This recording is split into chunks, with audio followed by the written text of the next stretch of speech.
Apektado ng issue sa flood control projects ang pamumuhunan sa bansa ayon kay Securities and Exchange Commission Chairman Francis Lim. Mahigit 1 trilyong piso ang nawala sa Philippine stock market sa loob lang ng 3 linggo.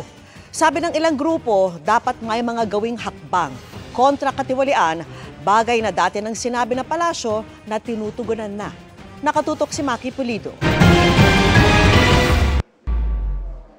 Stock market ang isa sa mga indikasyon ng kumpiyansa ng mga namumuhunan sa ating ekonomiya. At hindi lang mayayaman ang naapektuhan niyan kundi mga ordinaryong Pilipino. Kabilang kasi yan sa pinaglalagakan para palaguin ang pondo ng maraming institusyon, halimbawa yung humahawak sa ating retirement pension at mga insurance. Pero kamakailan, 1.7 trillion pesos ang nawala sa halaga ng mga kumpanyang nagbebenta ng shares sa stock market sa loob lang ng 3 linggo. Batay sa ipinunto ni Securities and Exchange Commission Chairman Francis Lim. Sa kanyang talumpati sa 57th Annual Phoenix Conference, sinisi niya ang tinawag niyang flood control project scandal. Umaalis umano o nagbebenta ng shares sa mga investor dahil sa mahinang integridad. Sabi niya, paalala ito na ang katiwalian ay weapon of mass wealth destruction. Nakakabahala yan kasi kung meron kang shares na hinahawakan ngayon sa stock market, nabawasan na yan. Kung 1.7 trillion, mahina ang mga 10% na nalugi sa iyo dyan.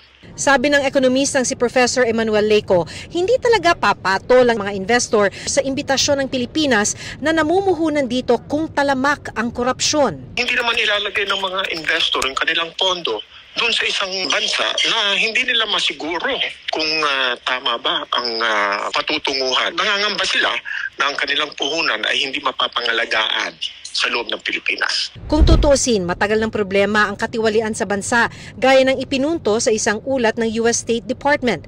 Sabi nito, ika-114 ng Pilipinas sa 180 na bansa sa 2024 Transparency International Corruption Index.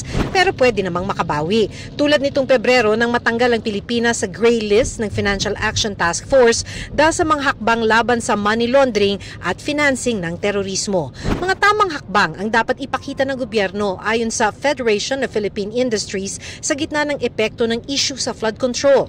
So of course it does have an effect. But at this point in time, it's not like, oh, we're not going to invest in the Philippines anymore. It's not, because corruption is actually part and parcel of all governments.